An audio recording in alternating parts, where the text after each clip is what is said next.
The intelligence reports couldn't be better. Leading a powerful fleet to attack British convoys off the Greek coast, Italian Admiral Angelo Iachino smiles as he hears that Admiral Sir Andrew Cunningham, the commander of the Royal Navy's Mediterranean Fleet, is busy playing golf in Alexandria, completely unaware. They'll be free to carry out their assault undisturbed. Then more good news. His reconnaissance aircraft have spotted 4 British light cruisers and a handful of destroyers nearby, an easy target for his 22-vessel armada, and a much more valuable one than any convoy. This is his chance to hit the Royal Navy where it hurts. But as his heavy cruisers close in and open fire, something about the British ship's behavior begins to trouble him. They're retreating, but not in panic, almost as if they want to be followed. March 1941. In a mansion in the English countryside, a brilliant young woman hunches over sheets of encoded Italian naval signals. This is Bletchley Park's government code and cipher school, and Mavis Beatty, just 19 years old, has been wrestling with the Italian Enigma machine for months. Unlike the German version that her colleagues have already cracked, this Italian code has proven stubbornly resistant to British codebreakers. One day, without permission from her supervisors, she decides to experiment, making a minor change in the combination she's searching for. Remarkably, it works. The first message she decodes is ominous, yet cryptic. Quote, "Today is the day, -3. But the message's meaning soon becomes startlingly clear when another intercept reveals that a sizable Italian battle fleet is preparing to set sail on a mission to attack British convoys supplying forces in Greece. Excitement buzzes through the corridors of Bletchley Park as the codebreakers realize that for the first time, they've successfully penetrated vital Italian naval communications, allowing the Royal Navy to remain one step ahead of the enemy in the Mediterranean. There's just one problem. If the Italians realize the British have prior knowledge of their plans, they will know that their Enigma code has been broken and simply change it, sending the codebreakers back to square one. So the British send a short Sunderland flying boat on what appears to be a routine reconnaissance patrol, one which will conveniently take it close to the Italian fleet's position, 75 miles east of Sicily. The pilot, unaware of his role in this charade, is genuinely surprised at what he sees sailing in the direction of Crete. Admiral Angelo Iachino's flagship, the modern battleship Vittorio Veneto, accompanied by Italy's finest heavy cruisers, Zara, Fiume, and Pola of the 1st Division, Trieste, Trento, and Bolzano of the 3rd Division, plus the light cruisers Garibaldi and Abruzzi. The armada is completed by 13 destroyers, bringing the total to 22 warships. The British pilot dutifully reports the sighting of this impressive force as if it were pure chance, thus providing a plausible cover story for why the Royal Navy knows about the enemy's movements. Meanwhile, in Alexandria, Admiral Sir Andrew Cunningham, commander of Britain's Mediterranean Fleet, has already been secretly notified of the situation through the most secure channels. Cunningham must pretend he knows nothing, while secretly preparing for what could become the most significant naval engagement in the Mediterranean since the war began. The codebreakers have handed Cunningham the ultimate advantage, foreknowledge of enemy intentions. But turning intelligence into victory will require perfect timing, flawless execution, and a deception so convincing that even potential enemy spies watching his every move will be fooled. The trap is being set, but first, Cunningham must become the master of illusion.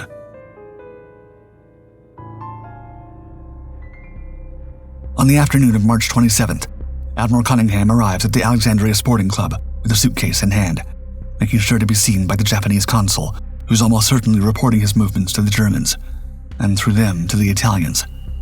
He announces he's staying overnight, even booking a party on his flagship HMS Warspite for that evening.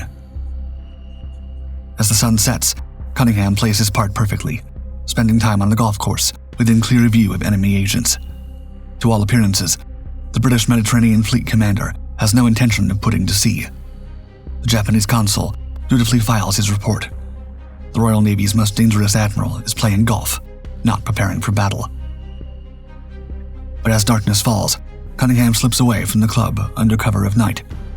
There will be no party aboard Warspite. Instead, he boards his flagship and gives the order to weigh anchor. One by one, his ships slip their moorings and head into the Mediterranean darkness. Warspite is joined by her fellow battleships HMS Valiant and HMS Barham, the aircraft carrier HMS Formidable, and their destroyer escorts.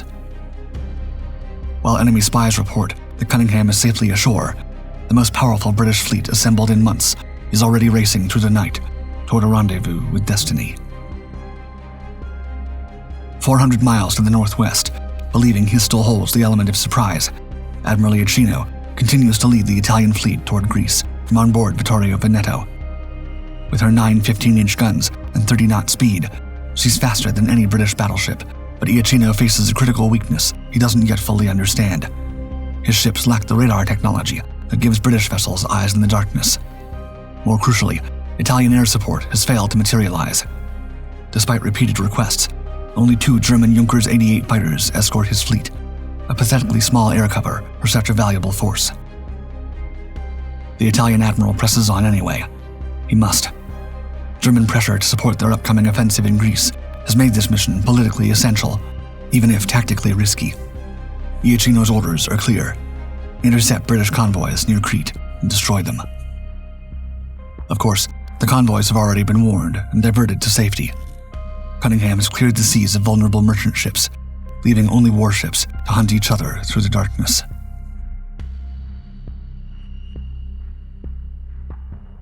As the sun rises over the Mediterranean on March 28th, both fleets are converging on the waters south of Greece.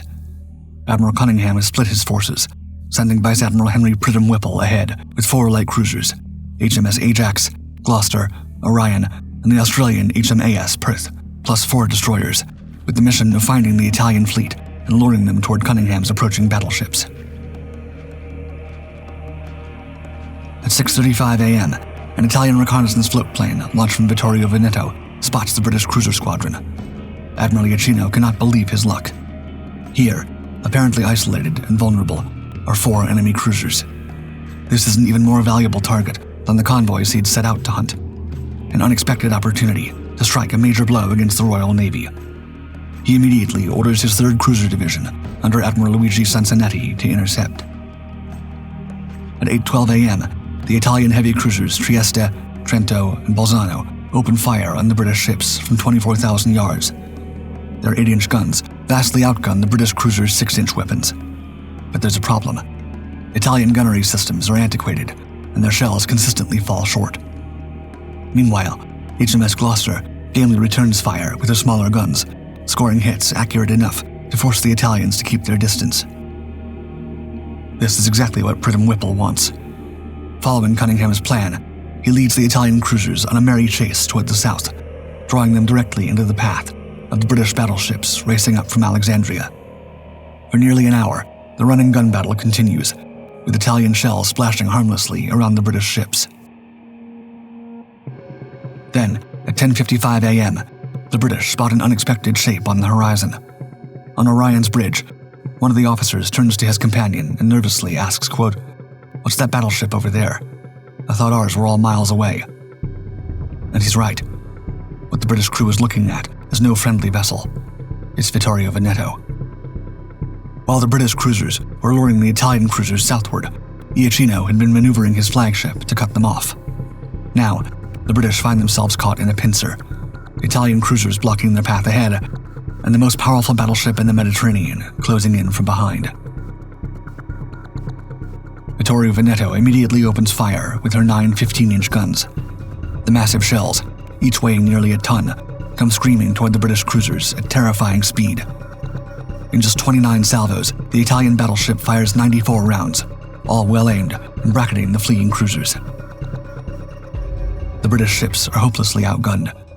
Their 6-inch guns are useless against a battleship at this range, while Vittorio Veneto's 15-inch shells could obliterate any one of them with a single direct hit. Towering columns of water erupt around Orion and Gloucester, as near misses shower both ships with shell fragments, wounding several crew members. Pridham Whipple pushes his ships to maximum speed, but they're boxed in with nowhere to run. Fortunately for the British, rescue is on the way from an unexpected quarter, the sky above. At 11 a.m., 6 Fairey Albacore torpedo bombers from HMS Formidable arrive over the Italian fleet.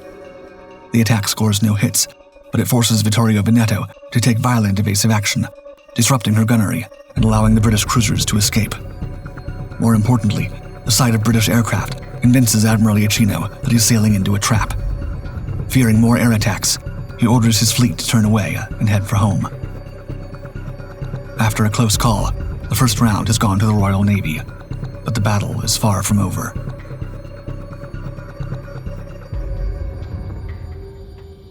With the Italian fleet now retreating toward Taranto at maximum speed, Admiral Cunningham faces a critical challenge. His 3 battleships, powerful as they are, can only make 22 knots, 8 knots slower than the escaping Vittorio Veneto. Unless something slows down the Italians, they will escape into the safety of their home waters. Throughout the afternoon, British aircraft from formidable and land bases on Crete shadow the Italian fleet, reporting its position and speed. Cunningham needs his airmen to do more than just observe. He needs them to cripple the enemy flagship. At 3:09 p.m., Lieutenant Commander John Doyle-Stead gets his chance. Leading 3 albacores and 2 swordfish in a low-level attack, he guides his formation through walls of anti-aircraft fire toward Vittorio Veneto. The Italian battleship throws everything she has at the approaching aircraft: 90mm guns, 37mm cannons, and countless machine guns create a deadly curtain of steel and flame. Doyle-Stead presses his attack to within 1,000 yards of the massive battleship, point-blank range for a torpedo bomber. His torpedo breaks through the water and strikes Vittorio Veneto amidships, flooding her with 4,000 tons of seawater and jamming her port propeller shaft. The battleship lurches to a stop, completely dead in the water. However, as Doyle-Stead's aircraft climbs away from the target, anti-aircraft fire finds its mark. The albacore shudders under multiple hits before plunging into the Mediterranean, taking Doyle-Stead and his crew with it to a watery grave. But they have perished as heroes, having inflicted major damage on Vittorio Veneto. In the Italian battleship's engine rooms, engineers work frantically to restore power. After agonizing minutes, they manage to get the battleship moving again, but her speed has been cut from 30 knots to just 19. Cunningham's pursuing force is now closing the gap with each passing hour. As the sun begins to set over the Mediterranean, the Italian fleet continues its retreat. Despite the damage to Vittorio Veneto, Admiral Iachino believes his ships are safe, as they are just a few hours from the Italian coastline, and the cover of night will soon shield them from further British attacks. But his confidence is misplaced. The British have one more card to play. At 7:36 p.m., as dusk deepens, another wave of torpedo bombers appears over the Italian fleet. 6 albacores from Formidable and 2 swordfish from Crete approach through the gathering darkness, their crews knowing this may be their last chance to stop the escaping enemy. The Italian fleet responds with everything they have. Vittorio Veneto and her escorts create a wall of anti-aircraft fire, while destroyers and cruisers lay dense smoke screens and sweep the sea with searchlights, trying to blind the attacking pilots. The defensive barrage is so intense that it successfully protects the damaged battleship from further harm. But in the chaos of evasive maneuvering and defensive fire, disaster strikes elsewhere. A torpedo slams into the heavy cruiser Pola.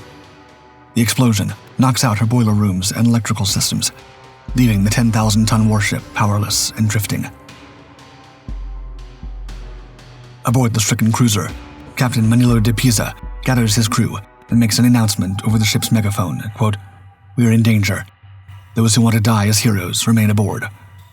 Those who want to see their families again can abandon the ship. Long live Italy. Long live the King."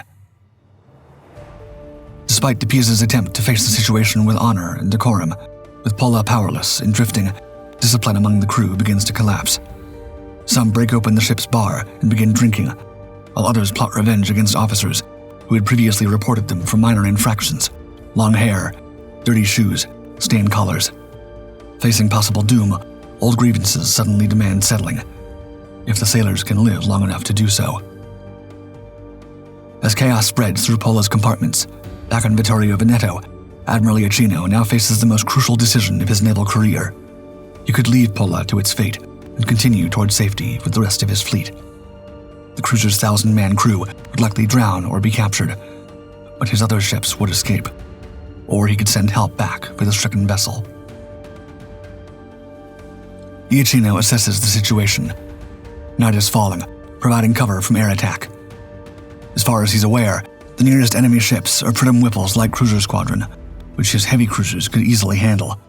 Besides, abandoning 1,000 sailors to enemy captivity would go against his principles of loyalty to his men and the traditions of the Italian Navy.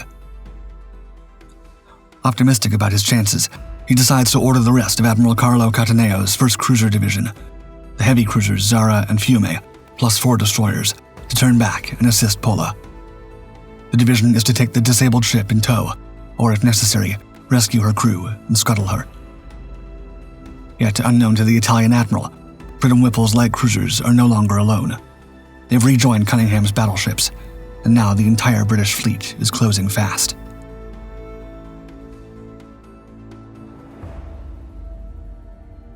At 10:20 p.m., in the radar room of battleship HMS Valiant, a radar operator peers at the green glow of his screen and calls out a contact. 6 miles to port, a large ship sits motionless in the water. It can only be the crippled Pola, exactly where the British expected to find her.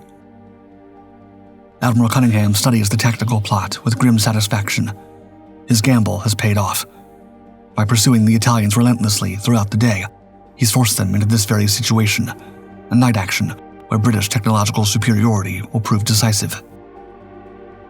The British fleet has every advantage. Their ships are equipped with the latest radar systems, allowing them to detect and track enemy vessels in complete darkness. Most importantly, British naval doctrine embraces night fighting, and their gunners train regularly for night combat, a skill the Italian Navy still considers almost impossible. Cunningham orders his fleet into battle formation. The 3 battleships, Warspite, Valiant, and Barham, form the main battle line, with destroyers screening ahead and astern. The aircraft carrier Formidable falls back out of harm's way. Every ship prepares for action, gun crews standing ready at their stations. When some of his staff express concerns about the risks of a night engagement, Cunningham's response reveals the aggressive spirit that has made him legendary. Determined to press home the attack while he has the chance, he reportedly dismisses their worries as those of, quote, a pack of yellow-livered skunks. At 10:30 p.m., more radar contacts appear on British screens. Admiral Cataneo's rescue force is approaching Pola from the northwest. 3 heavy cruisers and 4 destroyers, completely unaware that they're sailing into a trap. With no radar and limited night vision equipment, in the moonless night, the Italian ships are effectively blind. Cunningham watches the Italian ships approach his stationary target. The trap is perfect. His battleships remain undetected under the cover of darkness, while the enemy sails directly into his guns. In just minutes, he will have the Italian squadron at point-blank range. But there's a problem. British doctrine calls for destroyers to attack first with torpedoes, followed by the battleship's guns. However, Cunningham's destroyer captains report they cannot distinguish between enemy ships and the crippled Pola in the darkness. Without positive identification, they dare not fire. The Admiral makes a decision. His battleships will attack without destroyer support, using their massive guns at ranges so close that missing will be almost impossible.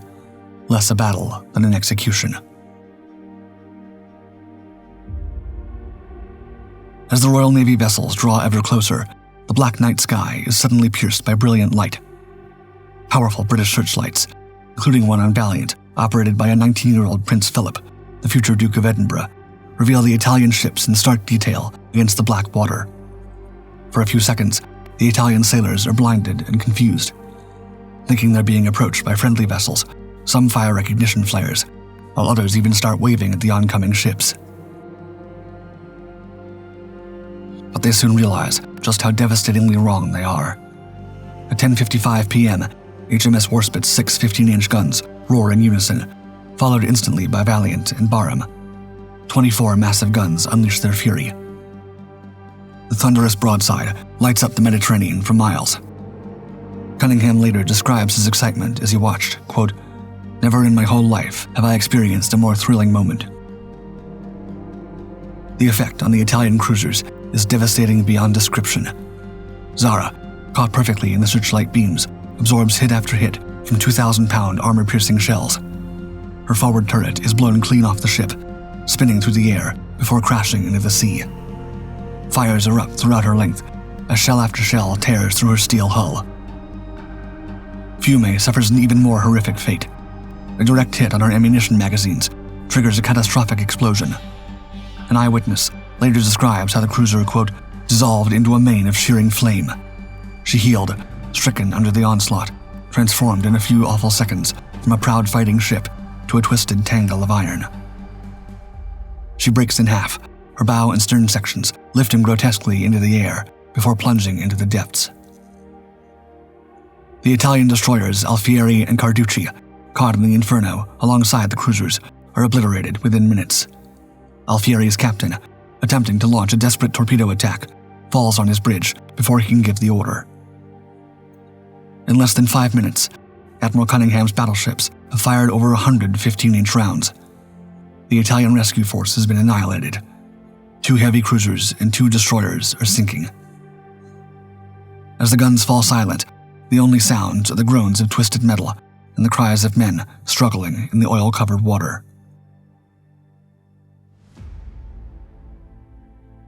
But even in victory, Cunningham shows the compassion that marks great naval commanders.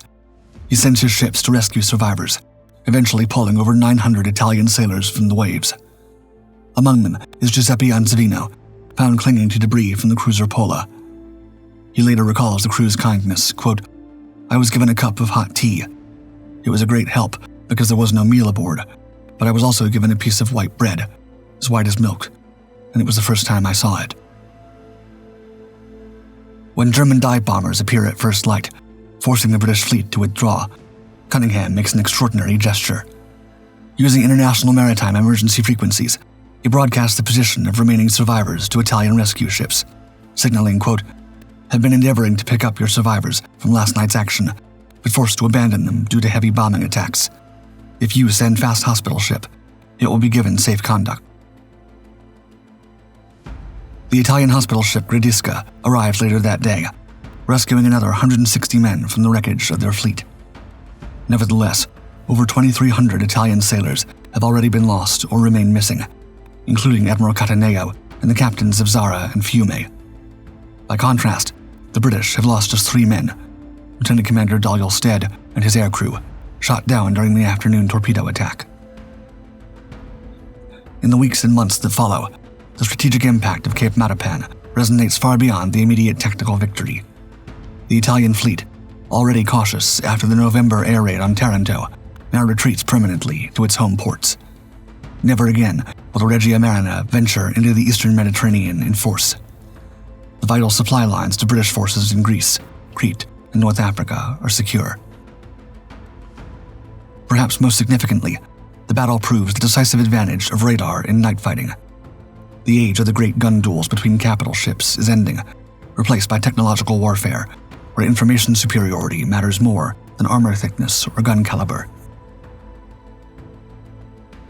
3 weeks later, Admiral Cunningham visits Bletchley Park to personally thank Mavis Beatty and her fellow codebreakers. Their intelligence breakthrough, combined with radar technology and superior night fighting doctrine, has delivered one of the most lopsided victories in the Royal Navy's history.